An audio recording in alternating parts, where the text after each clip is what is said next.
I had a lot of guys come through that did 15, 20, 25, 30 years, and I saw some unique issues in them above and beyond the typical reentry issues. Typical being housing, employment, identification, transportation. I saw social adjustment issues. I saw a lot of fear, scary and intimidating out here after being gone so long. But they're men, and pride and ego and shame and guilt rolled up into one ugly ball where they don't know how to say, I don't know how to do this. Can you help me? But I'm good about getting people to open up and talk about things. And so I made that became my soft spot, and I made it my niche. So I left the city of Houston in March of 2010, started serving clients at Aspire to Win at the end of March of 2010. And we've been in existence for 8 years now, and we have an 8.5% recidivism rate. So something is working. And I don't do things, the traditional best practices, research, evidence, all that. We do have evidence-based because we have statistics, But it's a very different environment from most programs. And I'm going to be quiet in a minute so they can talk. But I just want to give y'all a little bit about the importance of them having something when they come home to help them to adjust. Because there's a big gap in the reentry services available. And there's a lot of trauma that's taking place. And there's a lot of harm that's been done. And there's a lot of healing that needs to take place. And if no one understands or gets what these guys have been through, they can be lost. But they matter. So anyway, I'm going to go ahead and introduce these guys. That's Carl Williams on the end. He did 37 years. Like I said, went in at 19 and came out at 56. He did not serve time in isolation. Carl is a graduate of Aspire to Win, and he's also a current employee of Aspire to Win.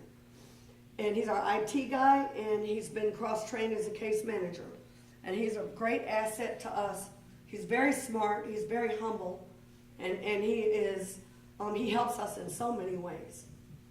And so thank you, Carl. Carl's not on the panel, but he came with us.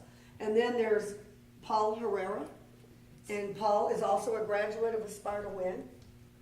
And Paul did a total of 18 and a half years. He's done 10 and a half years in ADSEG. Paul is a graduate of the program also, and he's also an employee of Aspire to Win. He's the lead case manager. He's been working there for going on 3 years this year, And Carl going on 2. Okay, and then this is Armando. And Armando's from Corpus Christi. And we have a Skype program. Very little. We only have like 3 Skype clients. But so we can reach people that are outside of Houston that did all this time that need some support. And so he drove in from Corpus Christi after working a 12-hour shift yesterday. It's a 5-hour drive from Corpus Christi to Houston to participate in this panel. And Armando did 15 years in ADSEG of a 25-year sentence.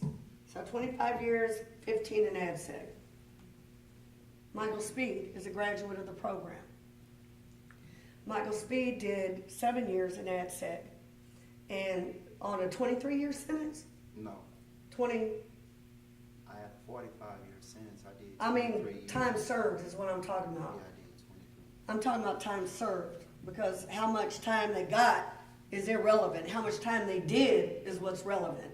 So I meant 23 years served. And then there's Armando. I'm sorry, another Paul. Paul Herrera, Paul Moreno.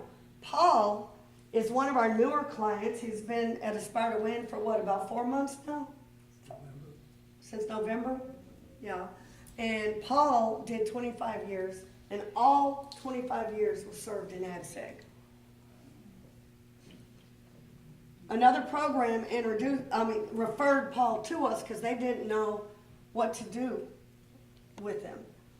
And so Paul came to us, and he's grown a lot. There's a long ways to go, but he has grown a lot since he's been at Aspire to Win.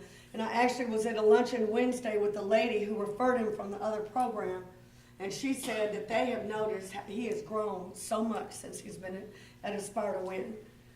And then, so anyway, we have 10 and a half years in isolation, 15, 7, and 25. So they have some experience. They are the experts on this. You know, it affects everyone in similar ways and in different ways. And part of their experience is not only what they personally experienced, but it's what they witnessed in there that happened to other people in ADSEG. People swallowing razor blades, killing themselves, all kinds of stuff. Many people don't make it through there mentally, or they wind up killing themselves. There are many devastating effects. So anyway, I just want to give y'all a little bit about Aspire to Win because it's important for them to have something after they come home to help them adjust.